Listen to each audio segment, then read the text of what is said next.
안녕하세요. 에나소피 해피캐슬입니다.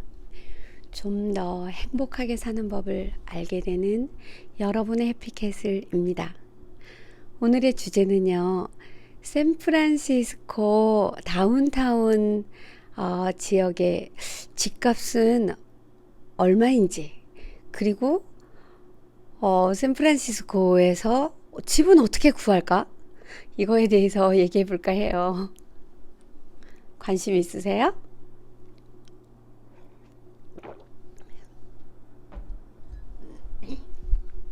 샌프란시스코는 전 세계에서 집값이나 물가가 비싸기로 유명하다고 하잖아요. 자, 샌프란시스코 다운타운에 보통 그 유학생들이 어떤 식으로 들어오냐, 학교를 통해서 들어오거나 유학을 통해서 일단 처음에 발을 딛게 되잖아요.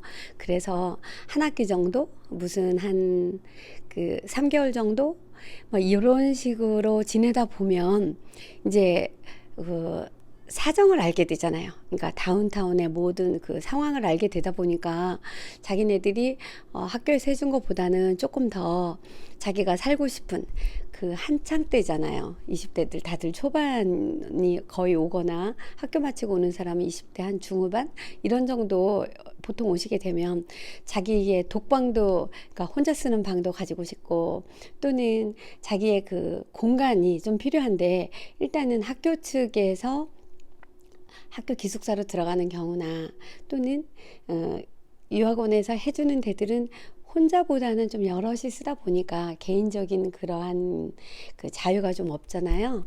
그래서 이제 학생들이 이제 집을 일단 얻기 시작을 해요. 그렇다면 어떻게 어디 가서 막연하게 집을 얻어야 될 것인가? 여러분이 한국이랑 조금 다른 게 있어요. 한국은 우리가 부동산에서 집을 얻으면은 집을 얻는 사람도 그 부동산 그 복비를 내야 되고, 집을 빌려주는 사람도 돈을 내잖아요. 그러는데 샌프란시스코는 그 미국은 그렇지를 않아요. 내가 집을 얻으면은 나는 그 부동산 측한테 돈을 내지 않아요. 이미 그냥 나는 집만 얻으면 되는 거예요. 그 돈을 누가 받고 뭐 집주인이 뭐 내든 어떻게 하든 개의치 마세요. 근데 만약에 본인이 집을 얻으려고 하는데 누가 나한테 돈을 내라고 해. 그건 좀 이상한 거예요. 그, 그 완전 법인지 룰인지는 모르겠지만, 제가 또 만약에 법적으로 이렇게 되면 문제가 될 수가 있으니까, 어쨌든 제가 아는 한은 저도 집을 엄청 많이 얻어봤는데 하여튼 돈을 낸 적이 없어서요. 돈을 내지 않는 게 일상적인 거예요. 일반적인 거예요. 그래서 돈을 내지 않고 집을 구하게 할 수 있고, 집을 어떤 식으로 구하느냐 하면, 항상 한국은 무슨 부동산이 길에 이렇게 보이잖아요. 스트릿에 부동산 어디 공인중개사라고 써 있다면, 여기는 그런 게 없어요. 그래서 모든 여러분들이 그 컴퓨터를 꺼내서 인터넷에서 웹사이트를 찾아내서 집을 예약을 하고 집을 보러 가야 돼요. 그런 식으로 찾아내야지 돼요, 스스로.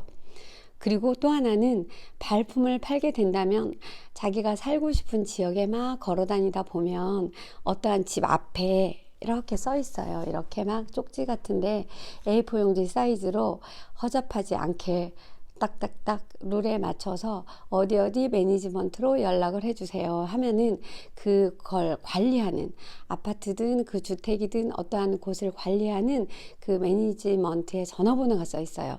그러면 거기에다가 전화를 하거나 해서 예약을 해서 집을 본 다음에 그 근처에 집값이 얼마인지 이렇게 알아보고 자기한테 맞는 집을 들어가면 되는 거예요.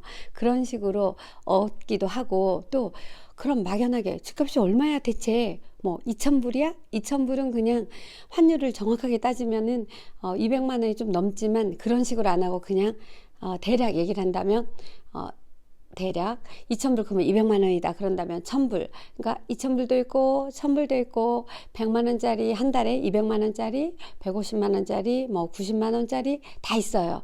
하지만 뭐 80만 원, 70만 원 이런 거는 사실상은 없어요. 그거는 독채도 안 되지만 다 이렇게 룸메이트가 있는 거고, 1,500불 정도 이상, 그러니까 1,500, 한 달에 150만 원 이상 정도 낼 경우에는 스튜디오나 자기가 찾을 수가 있어요.